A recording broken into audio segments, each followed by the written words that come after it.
شوہر کے حقوق کیا ہیں؟ اچھی اور سعادت مند بیوی شوہر کی فرما بردار ہوتی ہے، وہ اللہ تعالیٰ کی نافرمانی کے سوا شوہر کی ہر بات کی فرما برداری کرتی ہے۔ السلام علیکم۔ شوہر کے بیوی پر کیا حقوق ہیں، سنتے ہیں علماء کے بیان۔ تو اصل میں بیوی کی ذمہ داری کیا ہے؟ شوہر کی عزت، اس کے گھر بار اور مال کی حفاظت کرنی چاہیے، اور اس کے لیے ایک عورت کو اپنی نظریں نیچی رکھنی چاہیے۔ سورہ نور کی آیت نمبر 31 سے پتہ چلتا ہے، اور نامحرموں سے فون پر یا ضرورت کے موقع پر شیریں آواز سے کلام نہیں کرنا چاہیے۔ الاحزاب کی آیت نمبر 32 سے پتہ چلتا ہے۔ تیسرے یہ کہ گھر کے نگہداشت اور گھریلو امور میں دلچسپی لینی چاہیے۔ حضرت عائشہ گھر کے سارے کام خود کر لیا کرتی تھی، رسول اللہ صلی اللہ علیہ وسلم کی کنگھی کر دیتی تھی، ان کے سر میں تیل لگا دیتی تھی۔ اور چوتھی بات یہ کہ بچوں کی ضروریات، نہلانا دھلانا وغیرہ ہر کام وقت پر پورا کرنا چاہیے۔ پانچویں یہ کہ شوہر کے رشتہ داروں سے وہی رویہ اختیار کرنا چاہیے جو اچھا رویہ شوہر نے اختیار کیا۔ جو عورت شوہر کے رشتہ داروں کے لیے اچھی نہیں، وہ شوہر کے لیے کیسے اچھی ہو سکتی ہے؟ بخاری کی روایت ہے 893 نمبر پر، ابن ماجہ کی 1853 اور 1857 نمبر پر۔ تیسری بات یہ کہ شوہر کی ناشکری سے بچنا چاہیے، کہ شوہر کی ناشکری جہنم میں لے جانے کا سبب ہے۔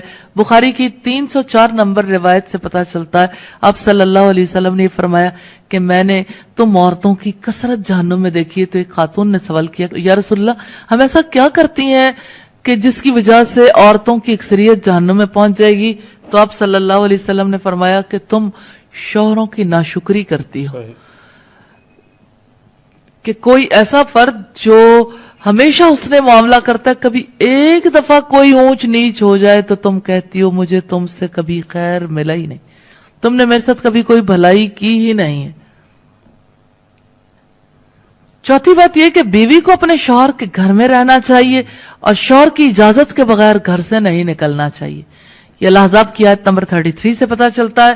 اور پانچویں بات یہ کہ شوہر کو خوش رکھنا چاہیے، کیونکہ یہ جنت میں لے جانے کا ذریعہ۔ اسلام بیوی کے بارے میں کیا درس دیتا ہے؟ اور فیملی ممبر سے اب بھی بہت پیار کر رہے ہوتے ہیں، مگر بعض اوقات بیوی کو بڑا ڈیگریڈ کرتے ہیں۔ ہم شاید بھول گئے ہیں کہ ہماری زندگی کا بہت بڑا حصہ جس کے ساتھ گزرا ہے، ہم اس کے ساتھ بعض اوقات زیادتی کرتے ہیں۔ ہم کاروبار میں تکلیف میں ہوں، ہم باہر کسی ٹینشن میں ہوں، کسی بندے سے کسی بات کوئی بری لگ گئی، سارا غصہ آ کر اب بندے نے اپنی زوجہ پہ نکالنا ہے، کیونکہ وہ بیچاری تو کچھ نہیں کہہ سکے گی۔ پہلے کے زمانے جاہلیت میں بھی یہی تھا کہ عورتوں کو پیر کی جوتی سے زیادہ ذلیل سمجھا جاتا تھا، مگر کیا آج بھی کچھ گھرانوں میں ایسا نہیں ہے؟ ہماری زوجہ کی شاید ہر دعا میں ہم ہوتے ہیں، ہم اپنی بیوی کے لیے کتنی دعا کرتے ہیں، غور کیجیے۔ حالانکہ میں نے دیکھا ہے کہ جن کی شریک حیات دنیا سے جاتی ہے نا، وہ لوگوں کو میں نے ٹوٹتے بھی دیکھا ہے۔ تو ایسا نہ کریں، جس طرح وہ آپ کے لیے محبت کا اظہار، دعاؤں کی آپ کی خدمت گار ہے، آپ بھی اس کے لیے اچھا برتاؤ کریں۔ اور نبی پاک کا کیا انداز تھا؟ میں تو آج اسلام کی شریعت کی، اللہ کے نبی کی بات کرنے آپ کے سامنے آیا ہوں۔ اللہ کے حبیب علیہ الصلوۃ والسلام سے سوال کیا گیا کہ حضور آپ کو دنیا میں سب سے زیادہ پسند کون ہے؟ اللہ کے حبیب نے فرمایا عائشہ۔ نبی پاک نے اپنی زوجہ کا نام لیا۔ پھر نبی پاک گھر اپنی ازواج کے ساتھ کیا انداز ہوتا تھا؟ گھر کا سودا سلف لے کے جاتے، کھانے پینے میں ہاتھ بٹاتے، محبت اور پیار کا اظہار فرماتے، سافٹ ماحول تھا گھر کے اندر۔ کیا ہمارے گھر میں ایسا ماحول ہے؟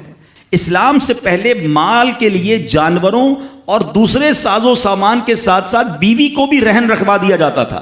جیسے پیسے کوئی رہن رکھواتا تھا نا، بیوی بھی ایک مال کی طرح تھی، لوگ گروی رکھوا دیتے تھے اپنی بیوی کو۔ یہ اسلام سے پہلے عورتوں کا حال تھا، بیویوں کا حال تھا۔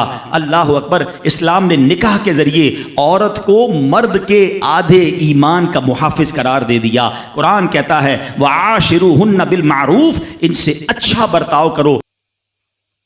بیوی نے ہی شوہر کے حقوق ادا کرنے، بیوی نے ہی شوہر کی خدمت کرنی، بیوی ہی شوہر کے پیچھے پیچھے پھرے گی، بیوی ہی شوہر کی ہر بات مانے گی۔ شوہر کی مرضی، جو چاہے کرے، جو چاہے سلوک کرے، جیسا چاہے رویہ اختیار کرے، جہاں چاہے ذلیل کر دے، جہاں چاہے وہ اس کا جو بھی انداز ہو وہ اختیار کر لے۔ تو یہ جو طریقہ کار ہے کہ جو شوہر یہ سمجھ کے بیٹھا ہوا کہ بھئی جو بھی حق ہے وہ بس میرا ہی ہے اور بیوی نے ادا ہی کرنا ہے، اور بیوی بالکل غلام محض بن کے اور باندی اور کنیز بن کے بس اس کی خدمت کے لیے وقف ہے، تو یہ کانسیپٹ غلط ہے۔ قرآن مجید کی واضح آیت مبارکہ ہے اللہ تعالیٰ نے ارشاد فرمایا وَلَهُنَّ مِثْلُ الَّذِي عَلَيْهِنَّ بِالْمَعْرُوفِ، صحیح، بیویوں کے لیے شوہروں پر ایسے ہی حقوق ہیں جیسے شوہروں کے بیویوں پر ہیں. وَلَهُنَّ مِثْلُ الَّذِي عَلَيْهِنَّ بِالْمَعْرُوفِ، کہ بھلائی کے ساتھ جو شوہروں کے بیویوں پر حقوق ہیں، بیویوں کے لیے شوہروں پر ویسے ہی حقوق ہیں. ہاں یہ ہے کہ مردوں کو عورتوں پر ایک درجہ فضیلت ہے.